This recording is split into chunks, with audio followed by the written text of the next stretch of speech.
Cast out by my family for favoring my golden child, sister, my aunt helped me. Now they seek my help. Am I the asshole for refusing? My life was completely upended 10 years ago when my family, particularly my sister Claire, chose to exclude me from the house. Why? I was viewed as a traitor by them since I managed to pay for my college education without their assistance. I had nowhere to go when I was 18 and ready to start college. All of this was made possible by Claire, the golden child, who consistently made me seem unimportant in contrast. Claire was my favorite from a young age, yet she is 4 years older than I am. She was the object of my parents' obsession. They would practically hold a celebration if she received an A.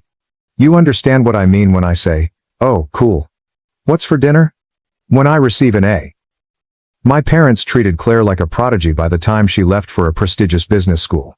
They covered everything, including her expensive clothes, condo, and tuition. I kept my head down in the meanwhile, knowing that I would have to work things out on my own. Upon being admitted to a prominent UK college to study history, I had the hope that I may receive some assistance. However, no. I was told directly by my parents that they were unable to pay for my education. Although I recognized the high cost of college, their refusal to even co-sign a loan really infuriated me. I only asked them to help me escape a lifetime of debt, not to cover everything. However, they declined. Their logic? They were also hoping to launch a small business at the time, so it seems that all of their resources were going toward that. We already paid for Claire's college. We have to think about our future now. I was stuck. When it came to me, my parents were all about being frugal and responsible. I didn't want to miss the opportunity to attend this college, but it felt like they were purposefully creating barriers for me.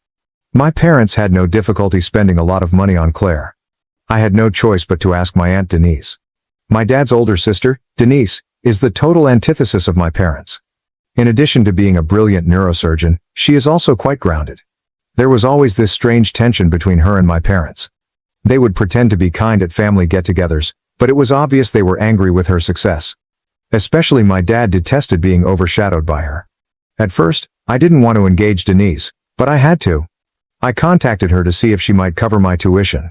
She made no hesitation at all. Of course, I'll help. Why didn't you come to me sooner? I was afraid my father would learn. He would go crazy if he found out that I had asked Denise for money behind his back. I therefore pleaded with Denise to keep it a secret. I believed I was safe for a while. I had paid my tuition and was preparing to go to school. Claire then made the decision to sabotage everything. I'm still not sure how she learned that I had asked Aunt Denise for assistance, but she did. And because she was Claire, she had to make it into a tremendous, dramatic ordeal rather than simply letting it go. I felt something wasn't right the moment I got home from a night out with some pals. Everything I owned was put in boxes. My books, my clothes, even my bed linens. Claire was standing there with this smug, self-satisfied expression on her face as my parents were seated in the living room. I had the impression that I had entered a perverse intervention. My father wasted no time. I had no idea what he was talking about, so I looked at the stack of papers he threw at me and said, "Explain this." I became aware that Claire had completely lost her mind at that point. She had created fictitious emails between Aunt Denise and me, giving the impression that I was betraying the family by disclosing information about their business plans in return for Denise covering my tuition. My eyes were unbelievable. In order to make it appear as though I had betrayed my family, Claire had combed through my laptop, discovered actual emails between Denise and me, and altered them using Photoshop or another program. I was taken aback. My parents refused to listen to me when I tried to explain that it was all a lie. No matter what I replied, they continued to say, "We trusted you and you stabbed us in the back." They obviously believed Claire. She was always believed by them. It seemed as though I had vanished from the world. They instructed me to immediately collect my belongings and depart. I told a total lie, which led to my official expulsion from the house. I pleaded with them to think again. Aunt Denise had already promised to cover my tuition, so I didn't want to put her through any more trouble. My parents, however, were unconcerned. They claimed they didn't want to interact with me and labeled me a traitor. That was it. I only had a few boxes of my belongings and the clothing on my back when I fled. Aunt Denise took me in. To be honest, I'm not sure how I would have managed without her. She immediately took me in and showed me the kind of family I hadn't experienced in years. Denise was the only person who truly cared about me while my parents were preoccupied with their future business and worshiping Claire. I will always be thankful for that. But even today, I can't get rid of the memories of that night. Claire standing there with that arrogant expression on her face, Knowing she had won, my parents staring at me like I was a criminal, and all of my belongings packed away when I walked into my house. I was standing on Aunt Denise's doorstep, my life in boxes, having been evicted from my own home. I was still trying to figure out what the hell had occurred. It like a nightmare. In a single night, how does one go from feeling like a member of a family to experiencing homelessness? Even though the entire situation seemed bizarre, I couldn't claim to be all that shocked. Although my parents had always made it apparent that Claire came first, I never imagined it would go this far. Being the angel that she is, Denise embraced me wholeheartedly. She didn't pry or ask a lot of questions. She simply told me that her house was mine for however long I needed it after realizing how hurt I was. That type of generosity, man, it really got to me because I knew at that moment that I had never experienced anything like that from my own parents. I thus took up residence with Aunt Denise. Initially, waking up in her guest room and seeing a house that wasn't mine felt weird. But as time went on, it began to feel more like home than the location where I was raised. As we talked about everything, we got closer. As it happens, I had no idea how much Aunt Denise knew about my parents' actions. For years, she had avoided them and only attended family gatherings out of duty. She revealed to me something that completely shocked me. My father had harbored animosity toward her long before I was even born. It had always been Denise's turn. She attended medical school, married a wonderful man who tragically died young, and created a wonderful life. My dad was doing all right in the meantime, but he constantly felt like she was taking center stage. He was strangely competitive whenever they met. According to Denise, their relationship had basically devolved into a contest to see who could appear more attractive to the other members of the family. However, my dad hated his sister rather than being proud of her. And it wasn't just about jobs. He felt dominated in practically every aspect of life, including money and society. Denise suspected that my parents' treatment of me had been influenced by their jealousy. Denise knew all of this years ago, but she chose to remain silent so as not to aggravate me. She told me everything now that I lived with her. She seemed to be filling in all the blanks in my life that had never made sense, like why my parents always went out of their way for Claire and why they never seemed to care what I did. It all came down to a strange family dynamic that I was completely unaware of. Although it was wonderful living with Denise, I was unable to fully unwind. I kept expecting my parents to call, for Claire to suddenly appear, or for them to say they were sorry. Naturally, though, that never took place. Weeks passed, and nothing happened. Not a single phone call, no text. I was initially incensed. How could they just ignore me as if I didn't exist?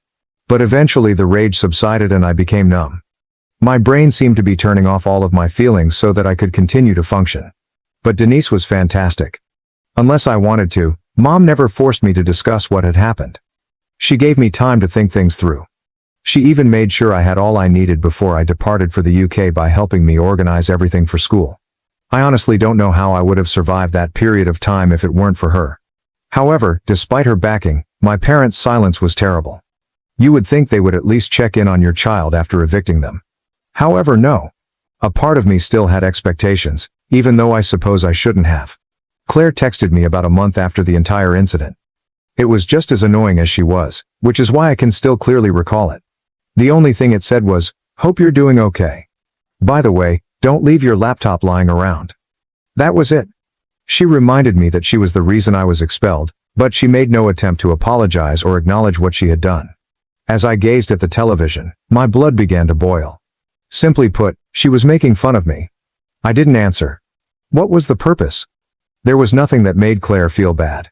She thought that she had won some strange family game. I considered responding with a sarcastic text, but I realized it wouldn't change anything. She would simply relish the attention. After blocking her number, I made an effort to move on. It wasn't simple.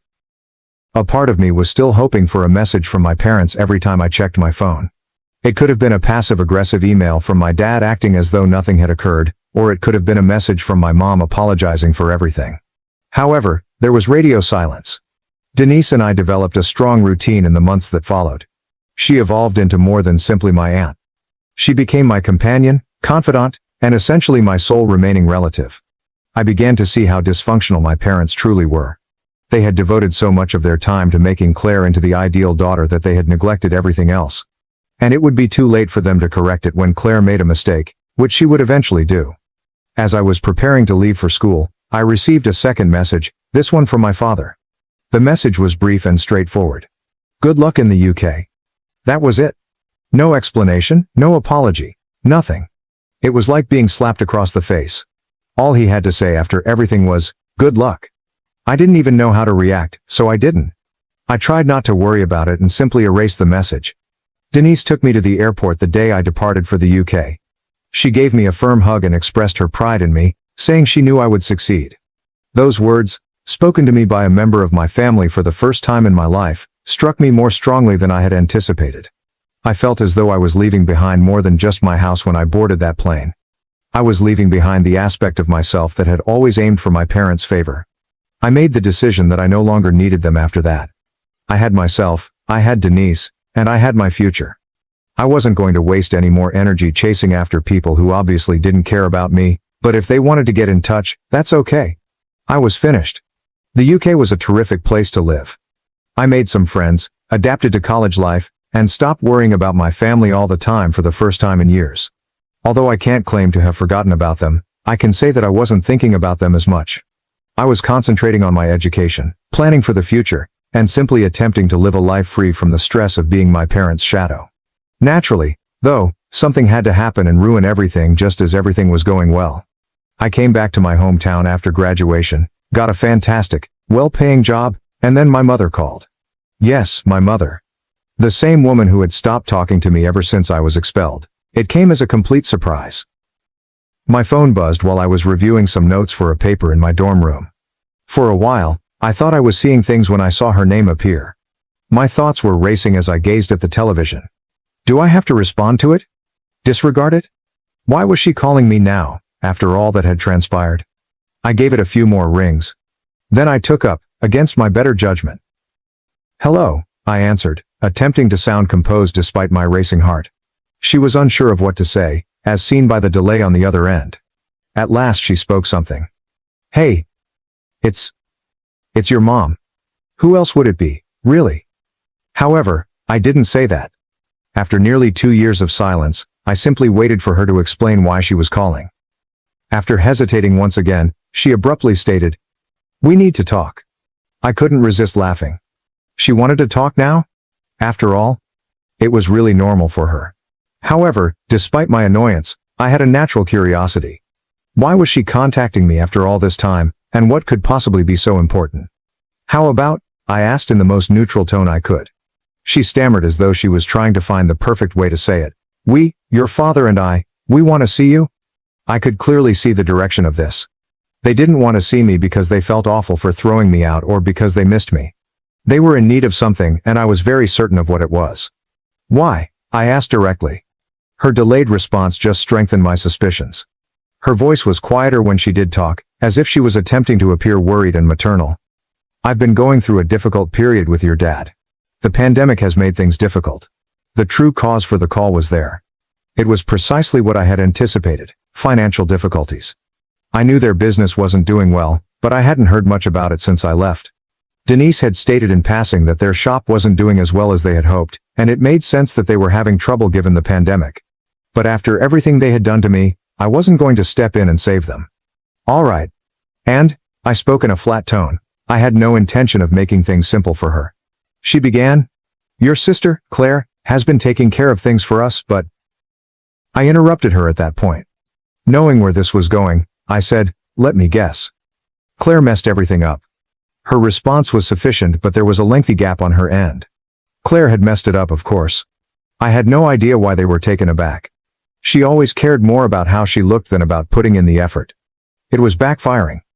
They had trusted her with everything. My mother drew a breathless gasp. She said, "Things haven't been going as planned. And we require assistance." I chuckled. I was unable to resist. They wanted my assistance after everything, after kicking me out, interrupting me, and allowing Claire to run me over? It was unbelievable how bold it all was. "Unbelievable," I whispered to myself. "What's so amusing?" my mother inquired, as though she was truly perplexed and couldn't comprehend why I wasn't seizing the opportunity to intervene and save the day. "Are you serious?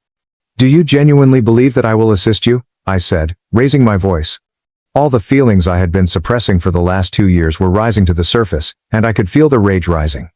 Her voice faltered as she said, "We are your parents. We were not perfect, but... However, we require you. Even though she couldn't see me, I shook my head. Mom, you weren't simply making mistakes. I was ejected from the house by you. You trusted Claire's falsehoods about your own child. You need me now that we haven't spoken in years? And all of a sudden, I'm expected to abandon everything and run? After then, she was silent. She was clearly unsure of what to say. She most likely wasn't used to me advocating for myself in this way. I would have just followed their instructions when I was still living at home in the hopes that it would maintain harmony. However, it is no longer the case. I wasn't going to let them walk all over me again because I had changed. She spoke at last, but her voice was different. She no longer made an effort to sound kind. She now sounded annoyed, as if she was surprised that I was being so challenging. Sharply, she remarked, "We're still your family. That is at least how much you owe us." The last straw was that. I responded icily, "I owe you absolutely nothing. Go ask Claire for aid if you need it. Remember that she's your golden child?" I hung up the phone without waiting for her answer. Even though my hands were shaking and my heart was racing, I experienced an odd sensation of relief. At last, I had expressed what I needed to. I wasn't going to help them sort out their mess. They could do it alone. I informed Aunt Denise about the situation over the phone that evening. She wasn't shocked in the least. She remarked, "They have been depending on Claire for years. It was only a question of time until everything caught up with them." After a lengthy conversation, I was even more convinced that I had made the proper choice. My parents were now suffering because they had favored Claire above me. Even though that seemed harsh, I wasn't responsible for correcting their errors. I felt free for the first time in a long time. I didn't require their acceptance or approval. I wasn't going to allow them to drag me back into their toxic mess now that I had my own life. I had survived their betrayal, therefore I had done my part. It was their time to face the repercussions now. First update. After that phone conversation with my mother, I believed that the family drama was over. To be honest, I was pleased with the way things turned out. At last, I had defended myself and stated unequivocally that I would not serve as their safety net. I assumed they would simply give up and resume relying on Claire. However, I didn't account for my sister's capacity to stir things up. Claire wasn't going to let me get away with it, of course. Something strange happened around 2 weeks after my mom and I spoke on the phone. A knock on the door interrupted my otherwise uneventful Saturday afternoon while I was tidying up around my house. I don't get many visits anymore. I was a little perplexed because I live alone and the most of my friends know to text before they visit. When I peered through the peephole, guess who was there? Yes, Claire. I briefly believed that I might be seeing things. Why had she come here? With the exception of that one dumb text concerning my laptop, she hadn't spoken to me in years, so why was she now showing up at my door as if nothing had happened?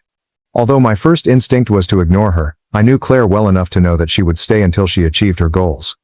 Before I could say anything, she grinned as if we were best friends as I opened the door. "Hey," she exclaimed, sounding vivacious and phony. "A long time has passed." I was totally unprepared and just stared at her for a moment. "Yes, it has. Claire, what are you doing here?" She had this incredibly charming look on her face as if she believed she could win me back with charm. She tilted her head slightly and continued, "I wanted to talk. May I enter?" I remained in the doorway with my arms crossed. "How about?" I asked, trying to sound as impartial as I could. For a moment, her smile wavered, but she immediately got it back. She tried to seem nonchalant as she said, "Come on. Maybe we should just speak inside? It's crucial." I ought to have declined. I ought to have told her to go at that very moment. However, my curiosity overcame me. I didn't bother making her feel welcome, but I moved aside to let her in. I didn't ask if she wanted something to drink, and I didn't offer her a seat. After everything she had done, she was fortunate that I was still allowing her to enter my space. As she entered, she seemed to be taking in the space. She seemed to be trying to strike up a conversation when she said, "Nice apartment." I didn't answer. I wasn't here to make friends. "All right, Claire," I responded, cutting right to the chase. "What are you looking for?" She let out a loud sigh as if she was already worn out from the game she was playing. She folded her arms and replied, "Mom told me about your conversation. You know, she's pretty upset." I arched an eyebrow. "Angry?"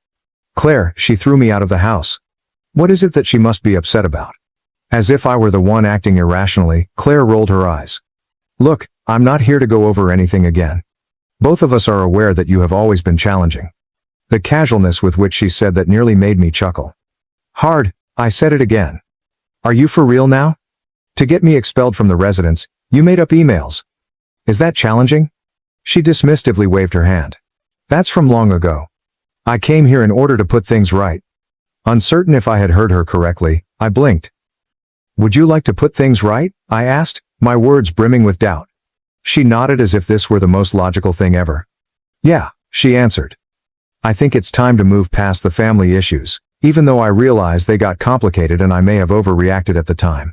What I was hearing was unbelievable. Do you believe that you overreacted? I spoke, straining to maintain a steady tone.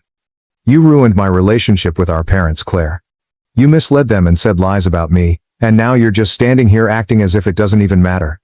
I noticed that she was growing irritated as her smile dimmed a bit. Remember, I didn't come here to dispute. I came to ask for your assistance. Finally, I realized why she was actually at my apartment.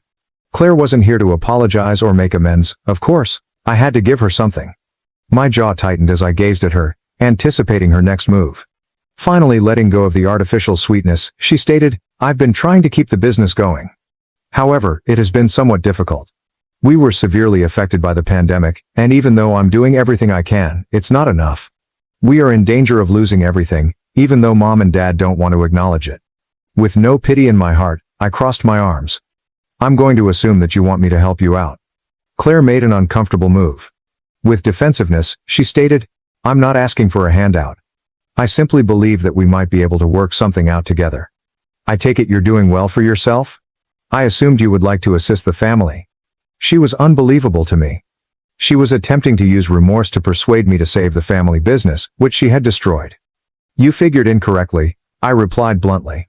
Claire blinked, obviously unprepared for that reaction. What do you mean? Wait, I said firmly. I mean, I'm not helping you. Not after all of what you have done. Claire, you destroyed my life. Now that you're in difficulty, you expect me to forget that I turned my own parents against me and come to your aid? She looked at me in disbelief. Claire was at a loss for words for the first time in her life. But, we're family. She murmured haltingly, her confidence fading a bit. I gave a headshake. We stopped being family the day you made it your mission to destroy me. Claire's expression turned pale. I could tell she was having trouble processing the fact that she wasn't used to hearing no. She stood up after a long awkward quiet. Fine, she answered icily. If that's how you want it. Saying, that's how it's going to be. I refused to listen. You made your choices, Claire. Now you have to deal with the consequences. She slammed the door behind her and ran out of the apartment without saying another word.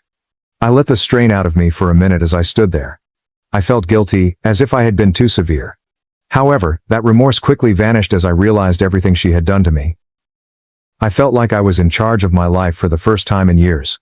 Claire's shadow no longer surrounded me. I wasn't the scapegoat or the second best option. At last, I was free of it all. Second update. After Claire stormed out of my apartment, I assumed that everything would die down and that she would finally realize that I was done with her and the whole family drama. Naturally, though, I didn't realize how obstinate she might be. The subsequent wave didn't even arrive a week later. Claire wasn't the one who knocked on my door this time. Both of my parents were involved. Funny how these things usually seem to happen on my days off, and it was a Saturday once more. The knock came as I was browsing through my phone while seated on the couch. And it wasn't soft. The knock was one of those loud, persistent ones that indicates the person on the other end isn't going anywhere anytime soon. I stood up, immediately suspecting who it might be. My mother and father were standing together like a united front when I opened the door. My dad appeared uneasy, as if he didn't want to be there. However, my mother? She was determined to clean up whatever mess had been caused, even if it took using force to get through it, according to the expression in her eye. I leaned against the doorframe and sighed. What do you want? I suppose my mother was trying to maintain a nice demeanor when she smiled at me. Can we come in and talk? We need to sort some things out. I wanted to slam the door in their faces, but I reasoned that they would simply keep coming if I didn't let them in immediately. So I sighed loudly and moved aside to let them in. As they entered, they looked about as if they were expecting something more than a simple apartment. My mom immediately headed for the couch, sitting down and stroking the seat next to her as if I were a small child she was attempting to comfort, while my dad remained silent. I crossed my arms and replied bluntly, I'll stand. All right, she responded, her smile taut. Look, we know things have been difficult between us. I said again, raising an eyebrow. Difficult? That's what you're calling it? When my dad did speak, It was in a rough, low voice. "We didn't come here to argue." Without even trying to disguise my annoyance, I questioned. "Then what did you come here for?" "Because I'm pretty sure we've already been over everything." Claire tried, you tried, and I made myself clear. I'm not helping. My mother's smile faltered a bit. She most likely wasn't used to me responding in this manner. She leaned forward a little and continued. "That's not why we're here. We're here because we want to apologize." It nearly made me chuckle. Apologize? For what, exactly? Kicking me out? Believing Claire's lies? Or was it that you didn't even bother checking in on me for 2 years? My dad shifted uneasily, as if he would rather be somewhere else than here, and my mom's face hardened. They obviously didn't anticipate me shoving it back in their faces in that manner. My mother added, "We know we made mistakes," in a softer tone. "But we're family, and family has to stick together." I could sense that I was getting impatient. It was just the same thing again. They would whip out the family card as if it were meant to wipe out all the bad things that had transpired. This time, though, I wasn't going to fall for it. I stated rather plainly, "You guys are only here because you need something from me. If things hadn't gone south with the business, I wouldn't even be hearing from you. Let's not pretend this is about family." There was silence for a while. When my dad did finally speak, it was in a rougher but more honest voice than I had heard him in years. "You're right." I was surprised by that. I stared at him and blinked. "What?" "You're right," he said again, letting out a deep sigh. "We screwed up. We believed Claire. We pushed you out, and we didn't even think twice about it. And now, well, now things are falling apart, and we're desperate." I was at a loss for words. I didn't think he would be clean about it. In contrast, my mother appeared to be attempting to maintain her composure. She obviously hadn't anticipated that he would simply put everything out that way. I added, "I appreciate the honesty," following a lengthy silence. "But that doesn't change anything." Then, with a sharper voice, my mother interrupted. "It doesn't change the fact that we need you, and you owe us, after everything we've done for you." Once more, that feeling of entitlement was present. They genuinely thought that simply because they were my parents, I owed them something, as if the years of disregard and partiality had no bearing, and that I should help them out now that they were having problems. "I don't owe you anything," I stated icily. "Not after the way you treated me. You made your choice when you believed Claire over me, when you threw me out and didn't even check if I was okay. Now you want me to save you? That's not how this works." My father remained silent. He just sat there looking shamefully at the floor. However, my mother? She had not finished yet. She raised her voice and shouted, "We're your parents. We raised you, we took care of you, and now you're just going to abandon us?" I nearly felt terrible for her now, so I shook my head. "You didn't take care of me. Aunt Denise did. You chose Claire, and now you're stuck with her. That's on you." My mom looked like she was going to blow up, but my dad stopped her before she could say anything by placing a hand on her arm. For the first time since they entered, he looked me in the eye as he got to his feet. He answered, "We understand," in a steady but dejected tone. "We're not going to push you anymore. We just needed to try." I nearly felt sorry for him for a moment. That sympathy vanished though, when I realized all they had done to me. I said, "I hope you figure it out," and moved to open the door for them. "But I'm not going to be part of it." My father gave a nod, as if he had anticipated it, but my mother gave me one final glance, part indignant, half begging. However, she got up and followed him out when she realized I wasn't going anywhere. I shut the door after them and stood there for a while, allowing the silence to descend. I had succeeded? For the first time, I felt truly free since I had finally confronted them. Thank you for watching. If you haven't subscribed yet, please do so and hit the notification bell to stay updated with more shocking real-life stories happening around you.